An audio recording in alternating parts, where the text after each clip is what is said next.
아합 왕이 다스리던 북이스라엘 땅에 3년 6개월 동안 비가 내리지를 않습니다. 여러분들, 우리나라도 몇 개월 동안 비가 내리지 않으면 난리가 나잖아요. 예를 들어서 아파트에 사시는 분이나 개인 주택에 사시는 분들도 마찬가지입니다.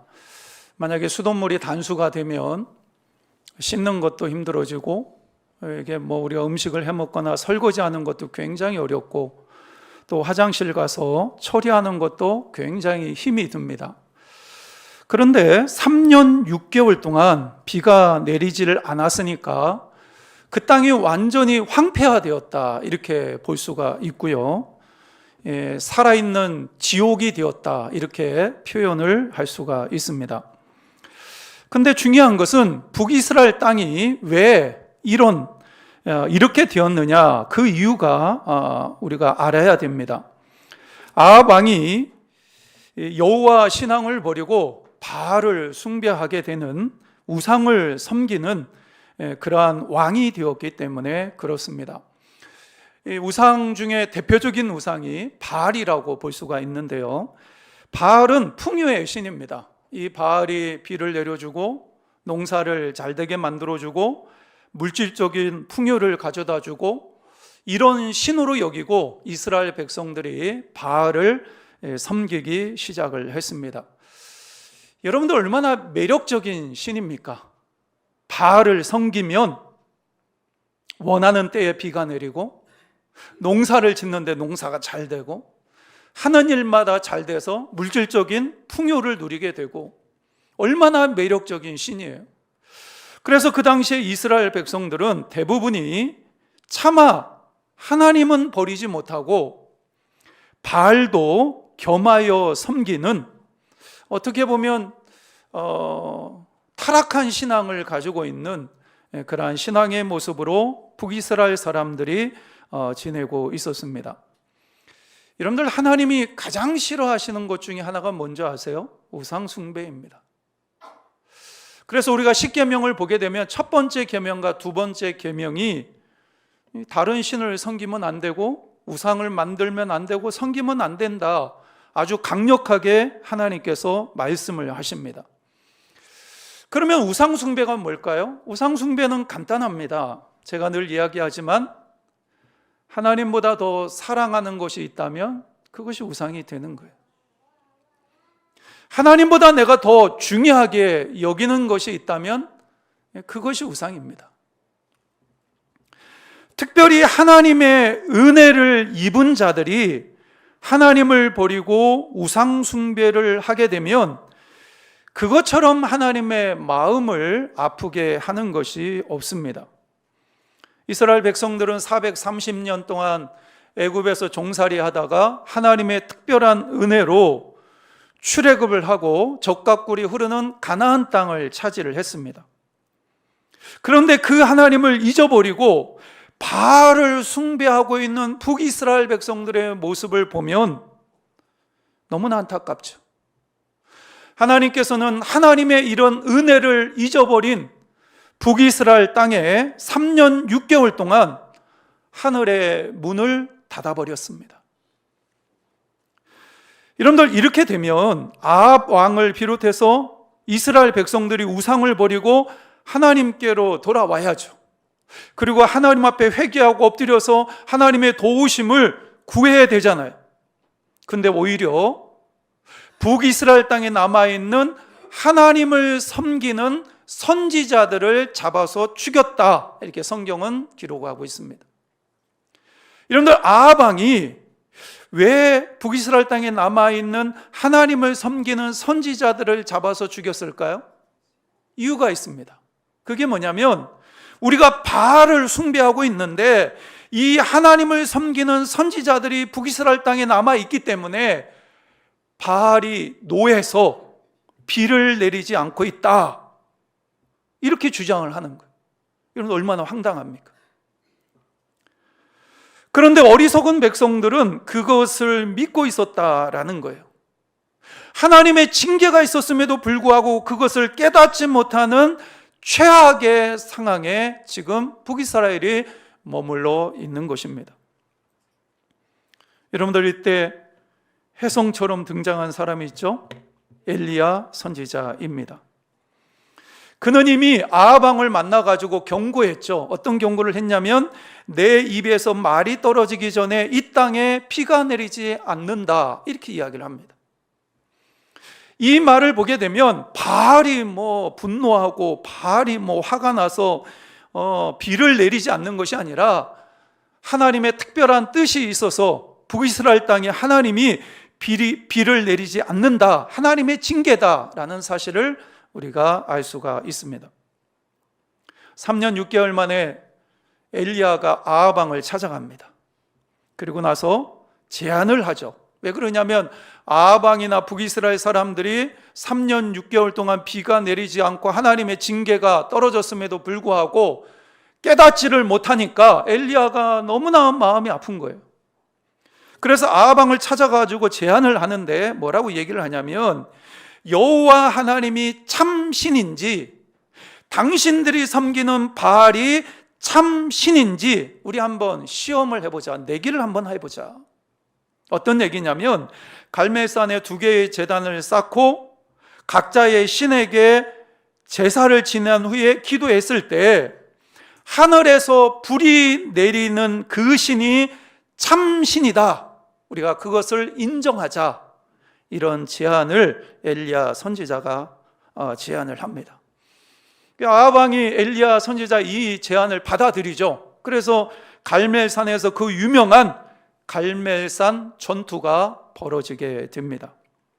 먼저 바알 선지자 450명이 송아지를 잡아서 각을 떠서 단을 쌓고 단 주위를 막 뛰놀면서 춤을 추면서 바알에게 기도하기 시작을 합니다. 하루 종일 불러도 하늘에서 불이 떨어지질 않아요. 나중에는 안 되니까 자기의 몸을 자해하면서 피를 흘리면서 그렇게 바알에게 기도합니다. 바알은 잠잠합니다. 왜 바알이 잠잠할까요? 바알은 실체가 없는 신이에요. 인간이 만들어낸 신이기 때문에, 우상이기 때문에 아무리 기도하고 아무리 제사를 지내도 응답할 턱이 없죠. 이제 엘리야의 차례가 되었습니다. 엘리야는 12개의 돌을 취해서 제단을 만들고 그 위에 송아지를 각을 떠서 얹습니다.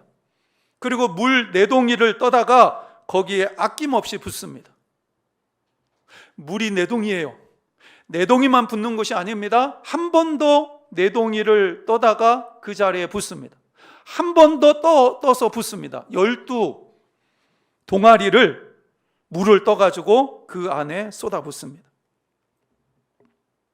그리고 엘리야가 하나님 앞에 무릎을 꿇고 엎드려서 간절히 기도합니다. 바알 선지자가 그렇게 춤을 추고 난리를 치면서 기도했을 때는 하늘에서 불이 떨어지지 않았는데, 엘리야 선지자가 기도하자마자 하늘에서 불이 떨어지면서 엘리야가 쌓았던 그 제단을 완전히 불태워 버립니다. 얼마나 강력하게 하늘에서 불이 임했는지 재물만 탄 것이 아니라 돌과 흙까지 완전히 불살랐다, 성경은 이렇게 말씀합니다. 중요한 것은 그것을 지켜보고 있었던 이스라엘 백성들이 이제 외치기 시작을 합니다.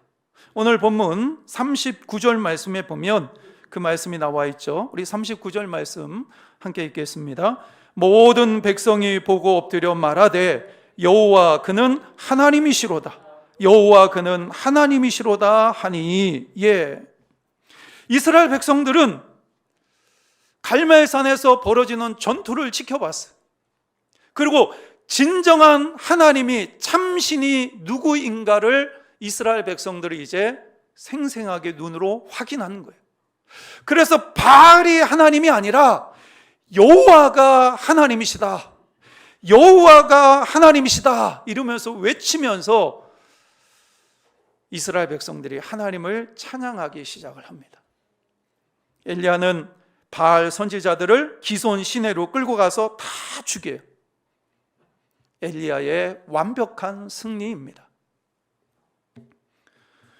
오늘 이 위대한 승리를 통해서 우리는 하나님이 오늘 우리에게 주시는 메시지가 무엇인지를 깨달아야 합니다. 오늘 본문의 말씀을 통해서 하나님이 우리에게 주시는 가장 중요한 교훈은 무너진 제단은 수축해야 된다라는 것입니다. 오늘 보면 30절 말씀을 보면 우리 함께 읽겠습니다. 엘리야가 모든 백성을 향하여 이르되 내게로 가까이 오라. 백성이 다 그에게 가까이 가매 그가 무너진 여호와의 제단을 수축하되. 엘리야가 하나님 앞에 기도하기 전에 어떤 일을 했죠? 먼저 12개의 돌을 취해서 무너진 제단을 수축했습니다. 예전에는 갈멜산에서 이스라엘 백성들이 하나님 앞에 제사를 지냈어요. 갈멜산에 하나님 앞에 제사를 지낼 만한 제단이 있었던 거예요. 그런데 그 제단이 다 무너졌습니다. 하나님을 섬기던 그 제단에 이제 바알의 제단이 세워지고 바알을 제사하는 그런 제사가 그 산 꼭대기에서 벌어지고 있었던 거예요. 엘리야는 이렇게 무너진 여호와의 제단을 수축했습니다. 제단을 수축한다라는 것이 왜 중요할까요? 제단을 수축하는 것이 왜 중요하냐면 제단이 무너졌다라는 것은 하나님께 드리는 제사가 끊겼다라는 것을 의미합니다. 하나님께 드리는 제사가 끊겼다라는 이야기는 하나님과의 관계가 단절되었다라는 것을 의미합니다. 아합과 북이스라엘은 더 이상 하나님 앞에 제사를 드리지 않았어요. 아합과 북이스라엘은 하나님과의 관계가 완전히 단절되었어요.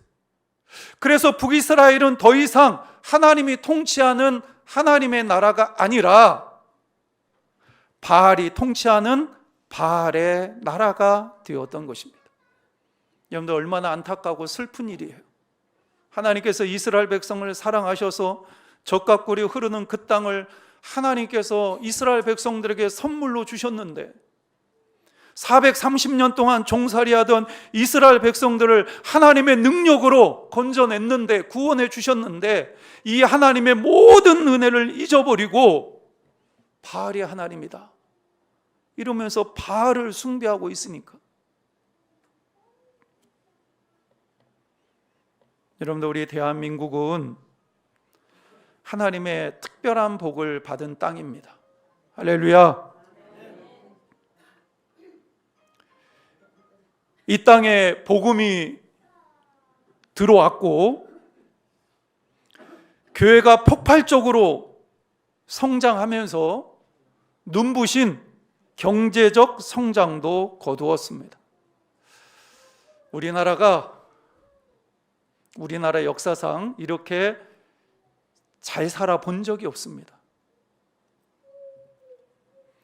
모든 것이 하나님의 은혜입니다. 근데 어느 순간부터 교회에 교인이 줄기 시작을 합니다. 교회가 무너지기 시작을 했어요.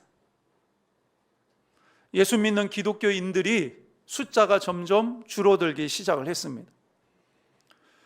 그런데 그래도 견딜만 했어요. 그러다가 코로나19가 터졌습니다.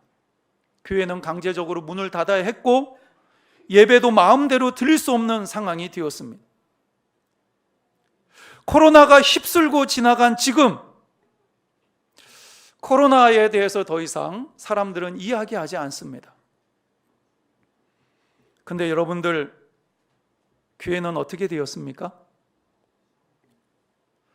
제가 세미나를 가거나 기도원을 가게 되면 다양한 사람들을 만납니다. 목사님들, 특별히 다른 교단에서 목회하시는 목사님들을 많이 만나게 돼요.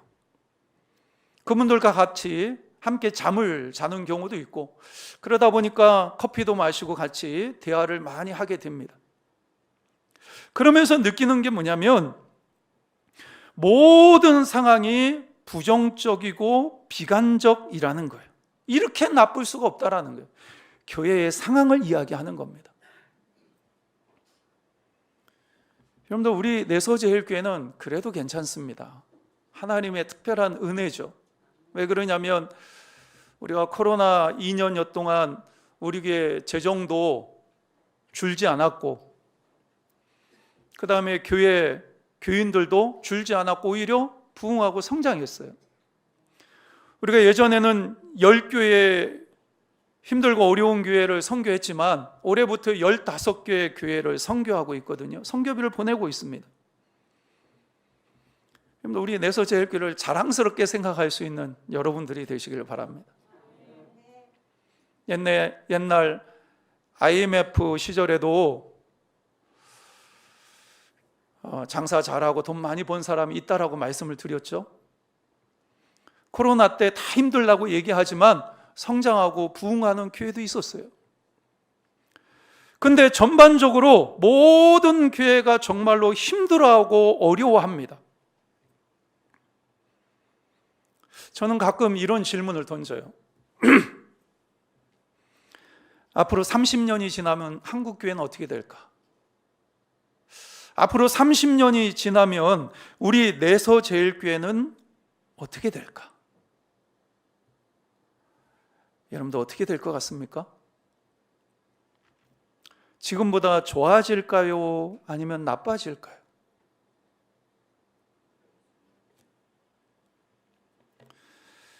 여러분들, 왜 대한민국 교회가 이렇게 되었을까요? 한마디로 말씀을 드리면, 오늘 본문의 표현대로 여러분들에게 말씀을 드리면 무너진 곳이 너무나 많기 때문에 그렇습니다. 무엇보다도 예배가 무너졌어요. 자이든 타이든 예배의 자리가 무너졌습니다. 이것이 회복이 잘 안 돼요. 코로나가 끝난 지가 꽤 오래되었음에도 불구하고. 예배를 성도들이 중요하게 생각하지 않습니다. 예배에 최선을 다하지 않습니다. 드려도 되고 안 드려도 되는 예배가 되었어요. 이게 왜 문제냐면, 아까 설명을 드린 것처럼 이스라엘의 제단이 무너지니까 하나님 앞에 제사를 못 드리게 되고, 제사를 못 드리니까 하나님과의 관계가 멀어진 거죠. 우리가 하나님 앞에 예배를 드림으로 하나님과의 관계가 가까워지는데, 하나님 앞에 드려야 될 예배가 무너지니까 하나님과의 관계도 무너지기 시작하는 것입니다.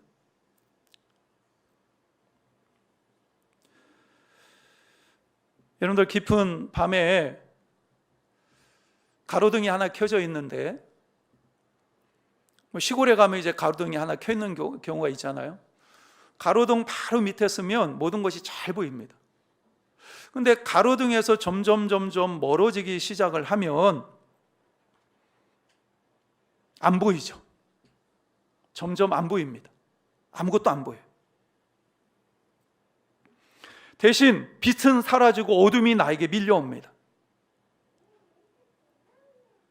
하나님이 보이지 않고 무엇이 진리인지 보이지 않게 되고 어떻게 사는 것이 옳은 것인지 보이지 않게 된다라는 거예요. 하나님과의 관계가 멀어지면 그렇게 되는 거예요. 자기 자신도 보이지 않습니다. 자기 자신이 영적으로 어떤 상태인지 모르는 거예요. 왜 그렇습니까? 하나님과 멀어져 있기 때문에 뭐가 진리이고 어떻게 사는 것이 옳은 것인지, 내 자신이 지금 어떤 상황에 놓여 있는지 우리 자신이 잘 보이지 않아요. 왜? 하나님과 멀어지니까, 빛이신 하나님과 멀어지니까 우리 안에 어두움이 밀려오게 되고 우리 영적인 눈이 흐려지는 거예요. 오늘 하나님은 말씀을 통해서 하나님의 은혜를 다시 한번 기억하고 무너진 제단을 수축하라고 하나님께서는 우리에게 말씀하십니다. 할렐루야. 엘리야는 제단을 수축하고 송아지를 잡아 제물을 드린 후에 물 4통을 쏟아붓습니다. 한 번이 아니죠. 연속해서 3번 12통을 제단에 쏟아붓습니다. 여러분들 생각해 보세요. 3년 6개월 동안 비가 내리지 않았습니다. 먹을 물도 귀할 때예요. 근데 엘리야는 하나님 앞에 제사를 드리기 전에 12통의 물을 미리 준비하고 있었다라는 이야기예요.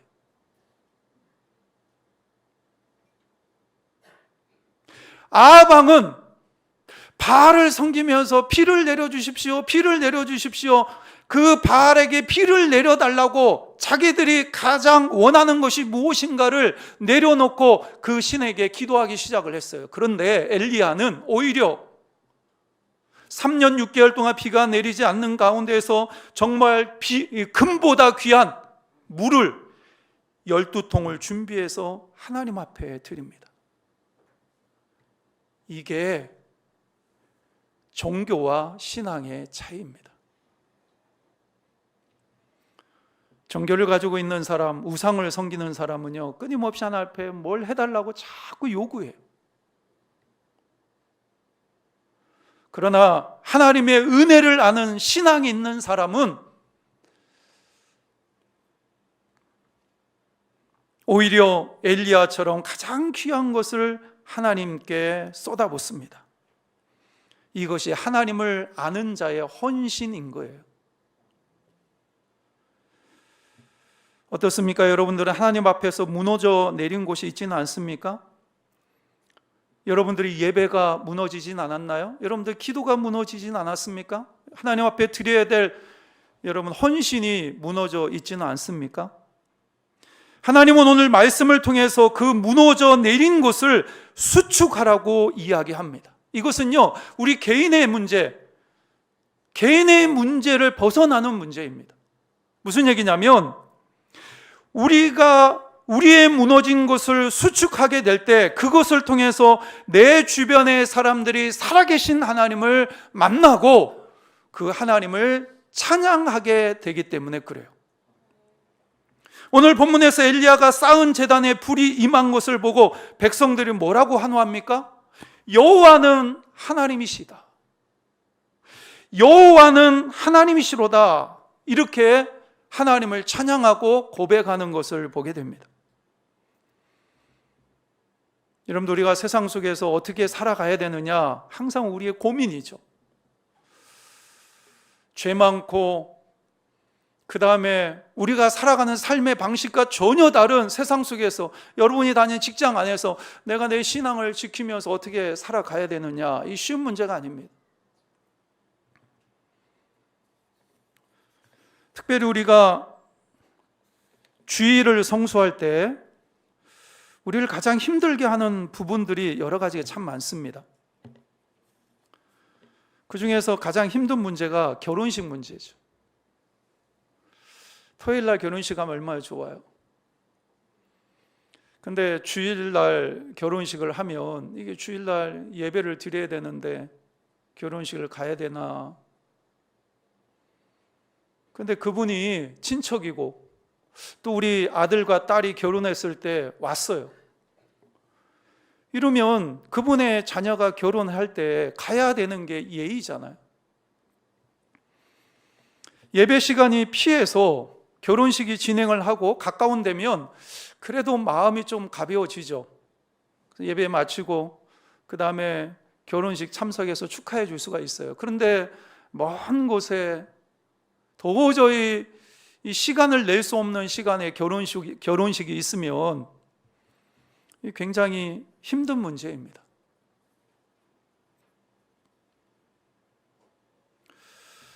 내 아들 결혼식에 왔는데 내가 주일이라고 못 간다고 하면 아마 그 사람 분명히 나한테 욕할 거야. 그럴 수 있죠. 그래서 제가 여러분들에게 지혜롭게 해야 된다 이렇게 말씀을 드렸잖아요. 어떻게 해야 됩니까? 저는 이게 최고의 방법이라고 생각하지 않습니다. 그러나 우리가 지혜롭게 생각해야 될 필요가 있기 때문에 말씀을 드리는 거예요. 토요일 날 시간 내서 미리 만나서 축하해 주는 거죠.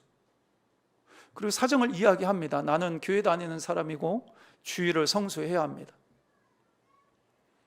그리고 축의금을 담아서 우리가 이제 보통 보면 이 사람 한 5만 원 정도 해도 되고 이 사람 한 10만 원 정도 해도 되고, 이 사람은 친척이고 가까운 분이니까 나한테 예전에 30만 원, 우리 아들 할 때 30만 원 축의금 했으니까 이 사람은 30만 원 해야 되겠다, 뭐 이런 계산이 나오잖아요. 그러면 토요일 날 찾아가서 양해를 구하고 이 사람은 30만 원을 해야 예의상 맞는데 그럼 한 50만 원 넣는 거예요. 그러면서 축하를 해주고 오는 겁니다.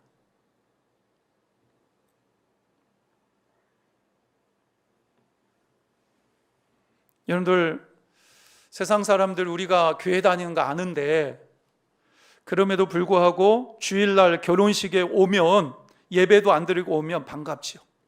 그 사람들 입장에서 보면. 근데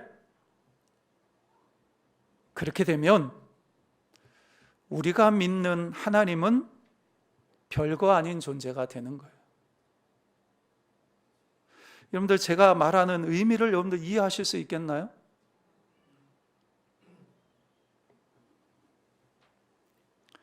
요셉이 자기 자리에서 자신의 신앙을 지켰을 때, 다니엘이 자신의 자리에서 자신의 신앙을 지켰을 때 오히려 그들이 섬기던 왕이 요셉 때문에 하나님을 찬양합니다. 다니엘 때문에 하나님을 찬양합니다. 그 왕들은 하나님을 모르던 자들이었어요. 그런데 자신의 자리에서 자신의 신앙을 지켰던 요셉 때문에 하나님을 모르는 이방 왕이 하나님을 찬양합니다. 하나님을 모르던 이방 왕이 다니엘 때문에 하나님을 찬양합니다. 여러분들, 이게 신앙인 거예요.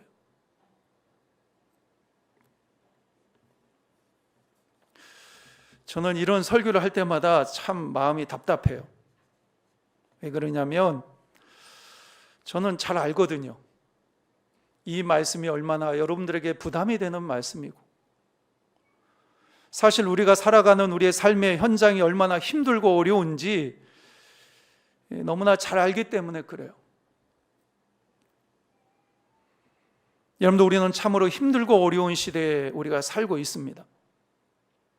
그러나 우리가 지켜야 될 자리를 잘 지키고 우리가 해야 할 일을 잘 감당할 때 우리는 우리의 신앙을 지킬 수가 있습니다. 그래서 저는요, 요즘 시대는요, 보통 신앙이 아니라 정말 요셉처럼 다니엘처럼 이런 신앙을 가져야만 우리가 살아남을 수 있는 시대에 살고 있구나, 이런 생각이 들 때가 참 많이 있어요. 오늘 우리는 특별히 스승의 주일로 지키고 있습니다. 학교 선생님, 학원 선생님 참 귀하죠. 그러나 가장 귀한 선생님들이 누구냐? 교회 학교 선생님들입니다. 왜 그러냐면 교회 학교 선생님들은 영적인 부분을 책임지고 있기 때문에 그래요. 오늘 장로님이 기도하셨는데 우리 교사들이 어떤 역할을 해주느냐에 따라서 우리 교회의 다음 세대들이 다른, 하나님을 모르는 다른 세대가 되느냐, 아니면 내가 가지고 있는 하나님의 그 신앙을 이어받는 다음 세대가 되느냐, 결정짓는 아주 중요한 자리에 우리 교사들이 서 있습니다. 우리 선생님들이 정말 힘들고 어려운 시대에 살고 있지만 우리 다음 세대를 엘리야처럼, 요셉처럼, 다니엘처럼 세워가는 우리 교사들이 되시기를 주님의 이름으로 축복합니다.